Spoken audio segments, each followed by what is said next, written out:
बच्चों, good morning. आज हम डिफरेंशियल इक्वेशन फॉर्मेशन से रिलेटेड वो प्रॉब्लम्स पढ़ेंगे जो थोड़ी थोड़ी ज्योमेट्री से जुड़ी हुई हैं। देखो, डिफरेंशियल इक्वेशन की सबसे बड़ी खासियत है कि पूरी फैमिली को सिर्फ एक डिफरेंशियल इक्वेशन से रिप्रेजेंट किया जा सकता है। जैसे क्वेश्चन नंबर फर्स्ट देखो, form the differential equation of family of straight lines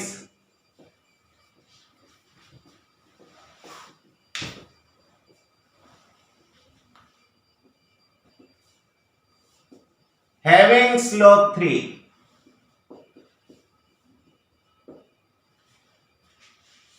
देखो, ऐसे इनफाइनाइट स्ट्रेट लाइंस पॉसिबल हैं जिनका स्लोप 3 है।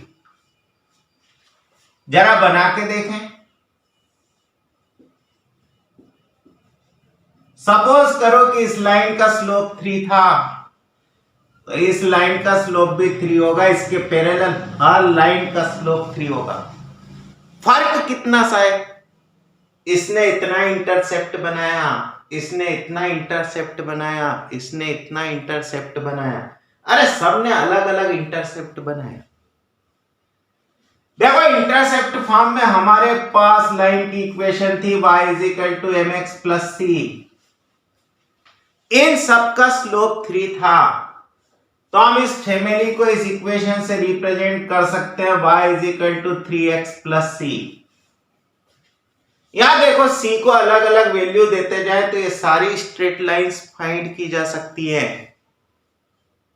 हम कहेंगे कि c इस फैमिली का पैरामीटर है।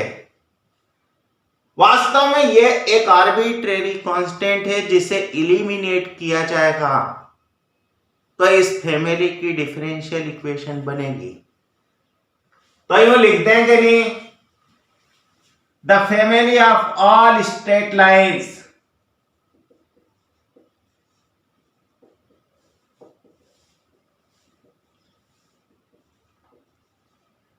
having slope 3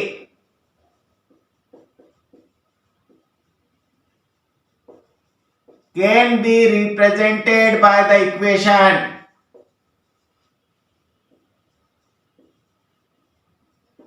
y = 3x + c, where c is the parameter of the family। Parameter कहने का मतलब ही क्या कि आर्बिट्रेरी रियल नंबर है। देखो, यहां एक ही आर्बिट्रेरी कांस्टेंट है, मतलब जो डिफरेंशियल इक्वेशन बनेगी वो फर्स्ट ऑर्डर की होगी। तो अगर हम सिर्फ एक बार डिफरेंशिएट कर दें और c को इलिमिनेट कर दें तो इस फैमिली की डिफरेंशियल इक्वेशन बना सकते हैं कि नहीं। तो on differentiating one with respect to x we get, देखना dy/dx = 3। देखो, यहां से पैरामीटर हट चुका है। हम कहेंगे कि ये इस फैमिली की रिक्वायर्ड डिफरेंशियल इक्वेशन है। लिख दे, this is the required differential equation of the given family. बोल सकते हैं ऐसा।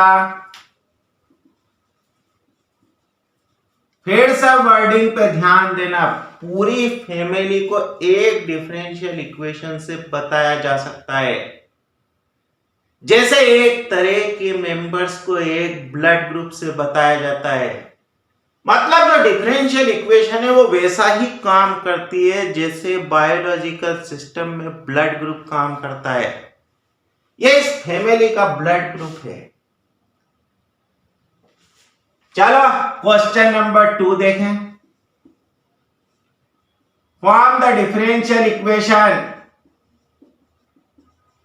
Of the family of circles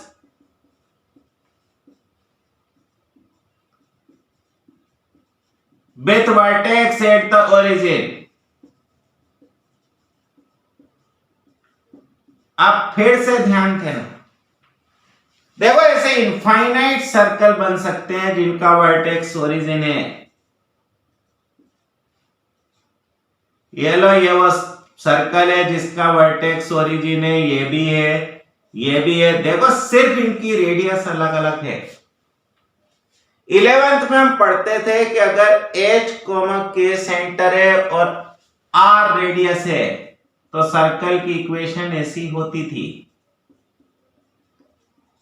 यहां हमारे पास सेंटर 0 0 है, रेडियस हम कुछ भी मान सकते हैं, यह लिख दिया तो हम कहेंगे कि C इस फैमिली का पैरामीटर है। अरे C को अलग अलग वैल्यू दोगे तो इस फैमिली का हर मेंबर निकाला जा सकता है कि नहीं? तो देखो ऐसा लिखते हैं,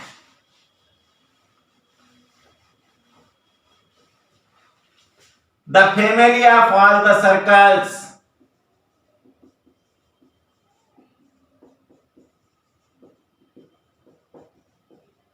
with center at the origin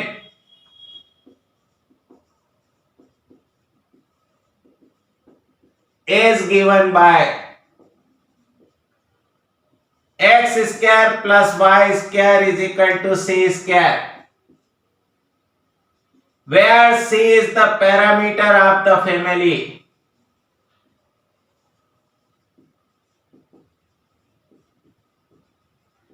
फिर से देखो, यहां एक ही आर्बिट्रेरी कांस्टेंट है, मतलब जो डिफरेंशियल इक्वेशन बनेगी वो फर्स्ट ऑर्डर की होगी।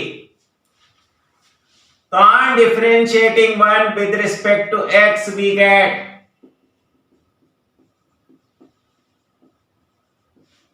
देखना 2x plus 2y dy upon dx।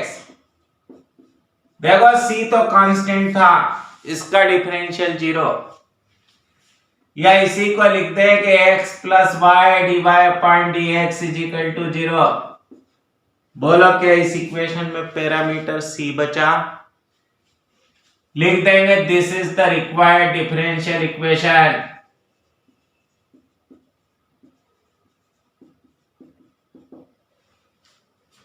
अगला क्वेश्चन देखो, form the differential equation of family of circles whose centers lie on y-axis and they touch x-axis at the origin। मतलब वो circle बनाने हैं जिनके सेंटर y-axis पे है और जो एक्स एक्सिस को ओरिजिन पर टच करते हैं। देखो जरा, ये लो, ये सर्कल बना दें जिसका सेंटर वाई एक्सिस पे है। मान लो इसके सेंटर के कोऑर्डिनेट 0, a थे, तो देखना ये रेडियस बनी क्योंकि ये एक्स एक्सिस को टच कर रहा है। मतलब ऐसे सारे सर्कल जिनके सेंटर वाई एक्सिस पे हैं और जो एक्स एक्सिस को ओरिजिन पर टच करते हैं उनकी रेडियस हम ये लिख सकते हैं। अगर हम उनके सेंटर को 0, a से लिखें तो लिखते हैं the family of all circles whose centers lie on y-axis and they touch x-axis at the origin is represented by the equation। किस इक्वेशन से लिखोगे? देखना सेंटर है 0, a तो x माइनस 0 का square plus y minus a का square is equal to a square, या इसी को ऐसा लिख सकते हैं x square plus y square minus 2ay plus a square is equal to a square, या इसी को ऐसा लिख सकते हैं x square plus y square is equal to 2ay, जहां a इस फैमिली का पैरामीटर है। फिर से ये फर्स्ट ऑर्डर की बनेगी क्योंकि हमारे पास एक ही आर्बिट्रेरी कांस्टेंट है। क्या लिख देंगे? Where a is the parameter of the family.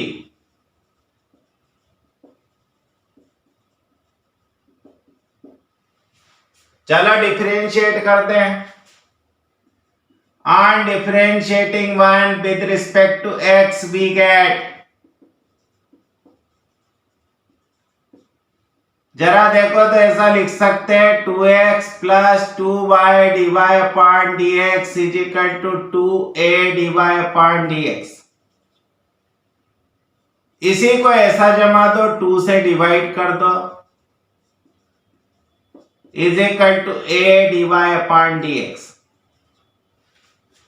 देखो यहां से a की वैल्यू निकालो तो x plus y p upon में p is equal to a, जहां p का मतलब डिवाई अपॉन dx है।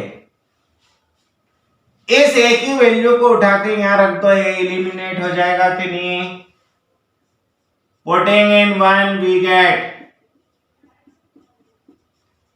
क्या बनी हमारे पास? X square plus y square is equal to 2y, और एक ही जगह क्या लिखेंगे? x plus y p upon में p। यहां से यूं लिख सकते हैं x square plus y square into p is equal to 2y x plus y P.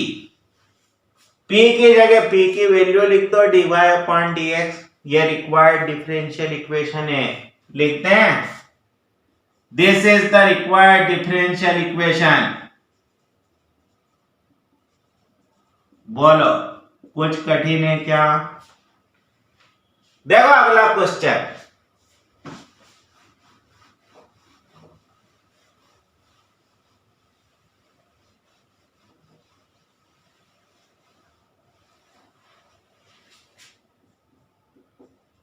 form the differential equation of family of parabolas with vertex at the origin and whose axis is along positive x-axis। देखना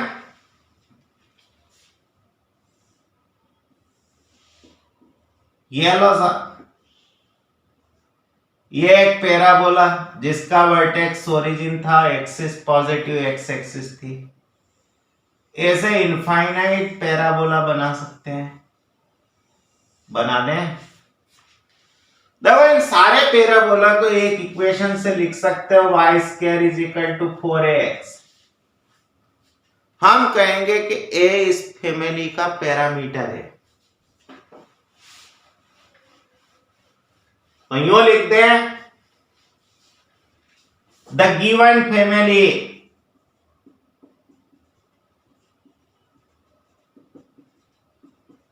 can be represented as, कैसे बना दें? Y square is equal to 4ax where a is the parameter of the family। करना क्या है हमें? अब इसे डिफरेंशिएट करना है और a को एलिमिनेट करना है। हमारे पास सिर्फ एक ही आर्बिट्रेरी कांस्टेंट है, तो फर्स्ट ऑर्डर की डिफरेंशियल इक्वेशन बनेगी। On differentiating 1 with respect to x we get, जरा देखो तो 2y dy upon dx is equal to लिख दे 4a। इस 4a की वैल्यू को उठाकर नंबर 1 में रख दो। पुटिंग इन 1 वी गेट, देखना तो y square is equal to 2y dy upon dx into कितना x। यहां से यूं लिख सकते हैं, देखो तो ये y is equal to 2x divide upon dx। बोलो बन गई डिफरेंशियल इक्वेशन, क्योंकि ये पैरामीटर a से फ्री हो गई। लिख दें this is the required differential equation.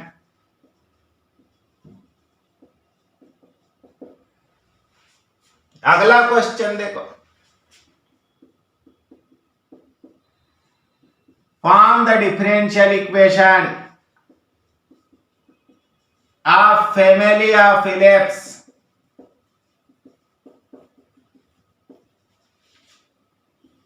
with center at the origin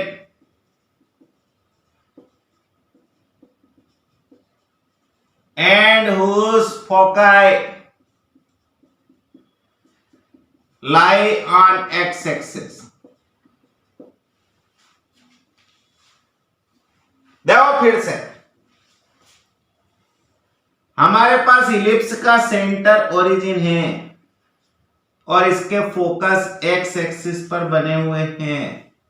देखो ये एक इलिप्स बन गया, ये दूसरा इलिप्स बन गया, ये तीसरा इलिप्स बन गया।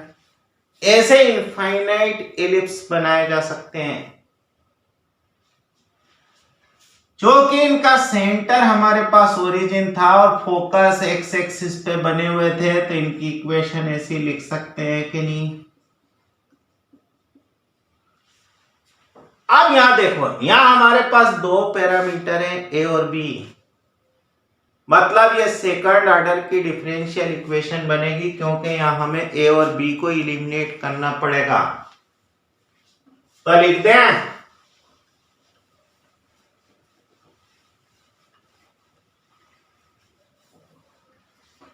This family can be represented as,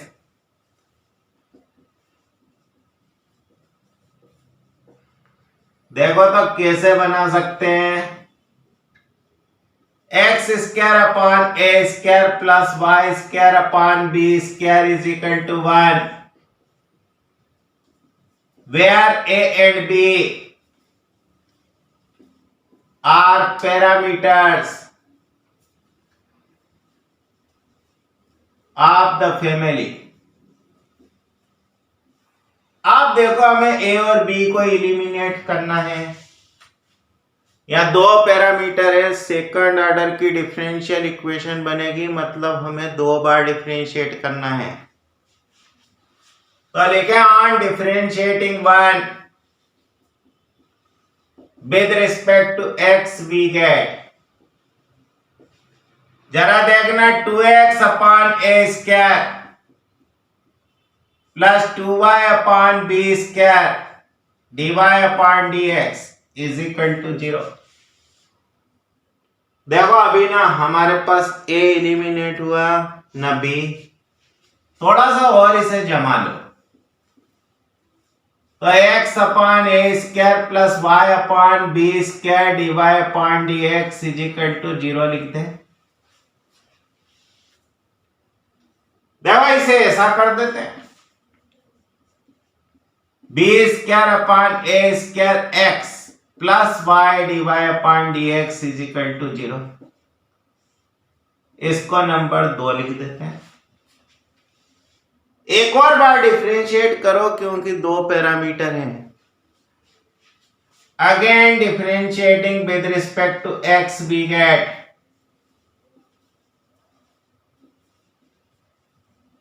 चलो फिर से एक और बार डिफरेंशिएट कर देते हैं।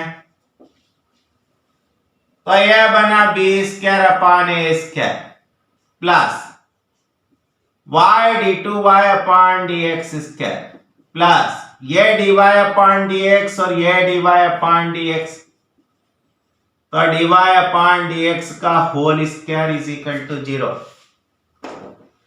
जरा इक्वेशन नंबर 2 को देखो, तो b square upon a square की वैल्यू निकाल सकते हो आराम से, या एक काम करो x से मल्टीप्लाई कर दो पूरी इक्वेशन को।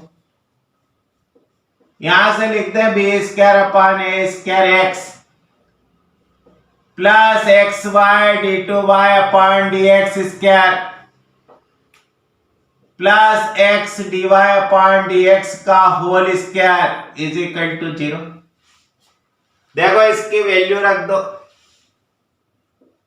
Minus y d y upon d x plus x y d two y upon d x square plus x d y upon d x का whole square is equal to 0। कहां से लिख दोगे? Bye 2। अच्छे से जमा दो इसको, तो x y d two y upon d x square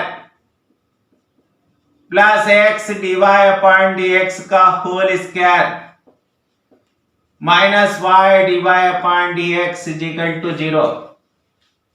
बोल दें कि यह रिक्वायर्ड डिफरेंशियल इक्वेशन है, क्योंकि इसमें से पैरामीटर ए और बी हट चुके हैं।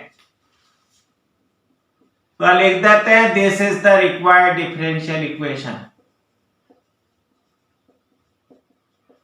देखो जब कभी भी इस तरह की प्रॉब्लम्स आएंगी तो सिंपल कर्व होंगे जिनकी इक्वेशंस तुम जानते हो। अब हमारे पास सॉल्यूशन उन इक्वेशंस के निकालने हैं जो फर्स्ट ऑर्डर और फर्स्ट डिग्री की हैं। तो लिखो differential equations of first order and first degree. माने समझो कि पूरे डिफरेंशियल इक्वेशन में सिर्फ dy अपॉन dx होगा, उसकी कोई पावर नहीं होगी। तो ऐसा लिखते हैं का differential equation of first order and first degree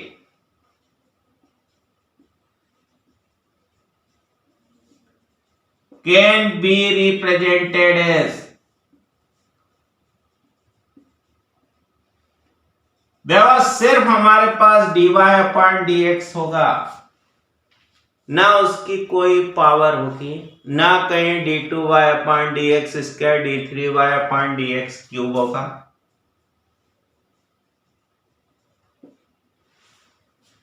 जो कि यहां सिर्फ dy अपॉन dx है, जब हम इसका सॉल्यूशन निकालेंगे तो उसमें एक ही आर्बिट्रेरी कांस्टेंट होगा। The solution of this equation, यूं बोलो general solution of this equation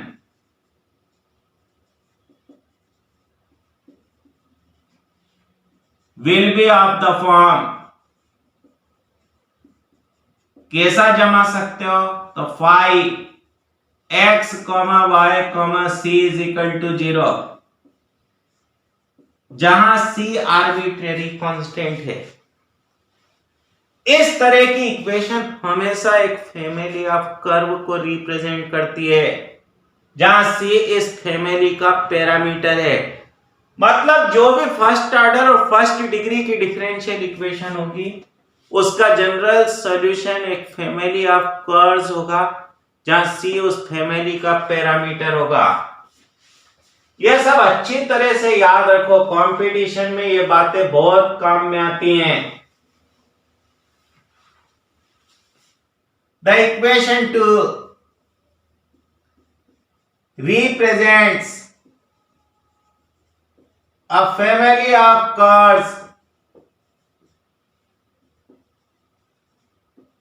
where c is the parameter of the family.